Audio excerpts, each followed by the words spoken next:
yenn recommandation ci Seydina Limaamul Mahdiyul Muntazar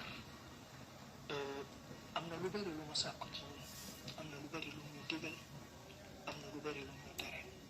daf daan wax naan bu ngeen gisee ku ma dàq digle lu baax wala mu ëpp lu may tere ci lu bon na ngeen ma bàyyi dem ci kooku. damay fàttali rek pour te jëfe samay kàddu lenn ci ay recommandation ma jël ci lu nag juróom-ñaar ma bëgg mu doon recommandation yoo xam ne kenn ku nekk ci ñun muy tëdd wéet ak boroomam ci biir néegam médité bu baax ci biir recommandation yi waaye laaj boppam fan la ci toll. ñu fàtte lépp lu nekkoon ci suñu ginnaaw waaye ñu jël recommandation yi mu nekk suñu feuille de route ci li nga xam ne moo nekk ci suñu kanam.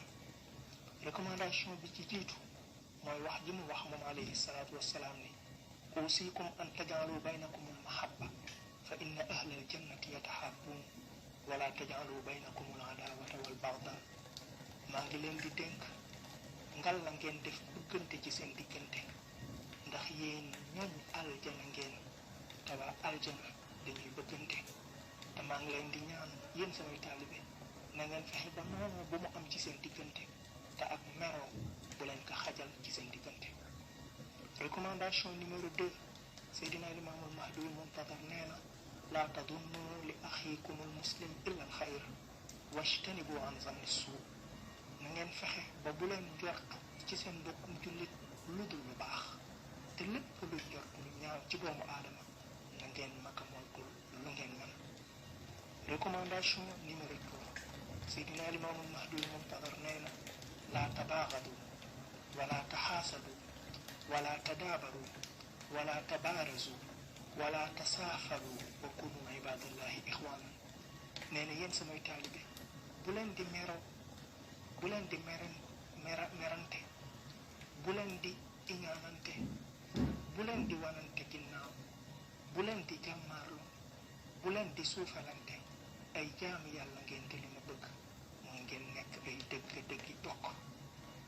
recommandation numéro 3 Seydina Limaamul Mahdiyul Muntazar nee na usikum an takunu mushaatan lil xayr wa jullaasan an char kunu muslihin wala takunu mufsidin wanzuru uyubakum wala tanzuru uyuba xayrikum. nee na maa ngi leen di dénk ngeen di dox chaque fois ci loo xam ne lu baax la te aw yiw lay indi. lépp loo xam ne ay lay indi, fitna la yee, maa ngi leen di ñaan ngeen téye ci seen tànk téye ci seen làmmiñ. fu ngeen nekk ci àddina nekkaleen ñuy defar, bu leen mus a bokk ci ak yàq te na ngeen jël seeni bët ngeen tekk ci seen ayib bi bopp te bu leen xool ëkkal lañ bët ayib bi seen morom. recommandation numéro 5 Seydina Limaamul Mahdi nee na i'lamu anna diina nasihatu wa taawun wal mahabbatu wa munia fi diini al jidaalu wal miraa wa munia fi diini tasaafulu wa taayub wa tanaazu wa tanaabus. nee na ngeen xam ni diine ji ngeen nekk diine la joo xam ne ñetti mbir ko composé: laayante biir, dimbalante ak bëggante. te lépp luy werante lu ñu tere ci diine la, lépp luy dàgge lu ñu tere ci diine la, lépp luy suufelante lu ñu tere ci diine la, lépp luy ayibalante lu ñu tere ci diine la, lépp luy werante lu ñu tere ci diine la, lépp luy sikkalante Seydina Limaamul Mahdiyul Muntazar nee na lu ñu tere ci diine la. recommandation numéro 6 Seydina Limaamul Mahdiyul Muntazar nee na amurukum bi an tata'allafu wa tata'aawanu wa tatazaawaru wa tatashaawaru wa tatahabbu fillahi wa rasulihi. nee na maa ngi leen di digal ngeen tàppoo yéen samay taalibe, ngeen di dimbalante yéen samay taalibe, ngeen di ziyaarante yéen samay taalibe, ngeen di biisoo yéen samay taalibe, ngeen di bëggante yéen samay taalibe ngir yàlla ak yonent bi. recommandation numéro 7 bi may tëjee nee na usikum bi tarkil xiibati wal namimati wal kadibi wal xiyaanati wal xasadi wal buxdi wal kibri wal ujbi wal riyaai wa axlisu lillahi al amal. Seydina Limaamul Mahdiyul Muntazar nee na maa ngi leen di dénk ngal la bu leen di jëw, bul musa wax wax ju ñaaw ci doomu aadama fu mu nekkul, bu leen di rambaaj, bu ñaari nit mukk xuloo te mu ngi jóge ci kàddu goo xam ni yow yaa ko wax. fépp foo gis jàmm yàgg fa ni dafa xam lu mu waxul.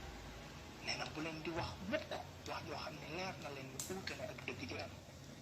bu leen di war buñ la mës a wóolu dénk la dara nga war ki la wóolu. bu leen di soxare doomu aadama ci teraanga bu ko suñu borom defal. bu leen di mer, bu leen di rëy, bu leen di wanewu, bu leen di ngistal, bu leen di yéem seeni jëf, te lépp lu ngeen di def na ngeen ko sellal te yàlla képp tax.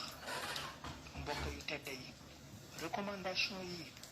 recommandation yi jaam la boo xam ne suñu borom wax na ci alquran ne fal yaxzari alladina yuxaalifuuna an amrihi. ñi nga xam ne dañuy jëf lu uuteeg li mu digle moom rasulullahi nañu def attention an tusibahum fitnatun, an buñ jaaree fa uuteeg fi mu leen jaarloo fitna la ñuy dëkk, aw yusibahum adabun alim, te ëllëg yawmal xiyaam dama leen di duma. kon ñu ngi sàkku ci bépp taalu junub bu ne mu fee ci ñu àndandoo ñun ñëpp boole suñu xol, boole suñu doole, boole suñuy loxo, fàtte li nekkoon ci suñu ginnaaw, teg suñu bët ci li nekkoon ci suñu kanam, fas yéene jëfe recommandation yi benn par benn, te ci jëfe ko képp la ñuy naanee ëllëg ca déggam ba alayhi salaatu wassalaam. yow Seydina Limaamu ku mooy sa ndigal du naan ca sa dégg ba bés ba, du lekk ca res wa, kenn du defal meram ma, sa yoon wey yoonu aljana yaa imaama, ku ànd ak yow du tiit yawmal xiyaama, ne yàlla defal la lay wasilaak fadila te jox la ma xàmba sotti ci yow salaama, yow ak sa njaboot te julli ci yow imaama, ma sax di dagaan nga may yaa karima, ku dul yow aw ma seetuma kon sagal ma sa fooma ci àddina fëndu ndamooma. in uridu illa al islaha mastata'tu wa ma tawfiqi illa billahi alayhi tawakkaltu wa ilayhi unibu.